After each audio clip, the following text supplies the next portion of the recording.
In this landscape where water is life, the impact of one mine dwarfs all the rest. Black Mesa is not on public or private property, but on reservation land.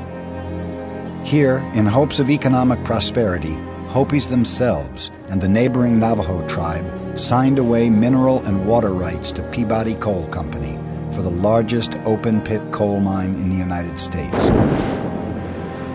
Coal from Black Mesa is mixed with water and slurried by pipeline 273 miles to a power plant in Nevada to provide energy to Los Angeles and the cities of the Southwest.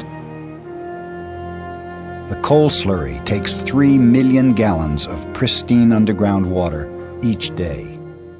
After the end of World War II, the southwestern cities were out of the mainstream of American development, and they wanted to be in it. Denver, El Paso, Phoenix, Las Vegas, Los Angeles, all these metropolitan communities were faced with the same problem. They were running out of energy. Without energy, you can have development. If you have no development, you can't get rich. And they found a source of cheap power, Black Mesa coal. It was a spiritual place to the Hopi, but to the cities, it represented wealth and one of the great coal deposits on Earth. For 30 years, it was whispered that the Hopis' attorney, John Boyden, a Mormon bishop and one-time candidate for governor of Utah, was working for the coal company while he negotiated the lease for the tribe. Boyden died in 1980. In the mid-90s, papers released to the public substantiated the rumors. And what we learned was Boyden was billing Peabody Coal for his services in the negotiations. And the Hopis paid grievously. They lost tens of millions of dollars in the transaction. This was a deep and blatant conflict of interest. A review of the government's own hydrology data by the Natural Resources Defense Council found evidence that damage to the aquifer and to Hopi Springs has already occurred.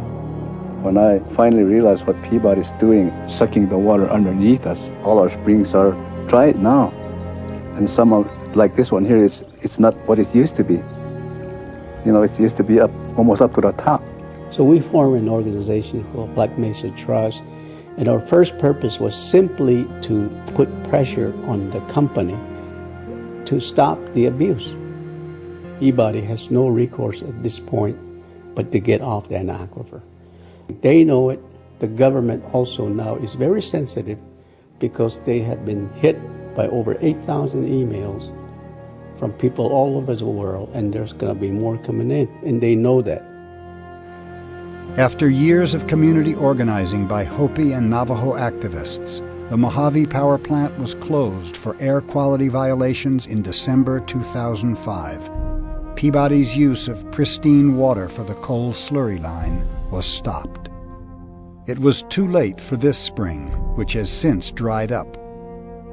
Other springs and aquifers are contaminated by Peabody Energy's wells. You can use technology to enhance mankind, but we don't have to destroy everything as we move along the path of what we call progress, because it's not progress.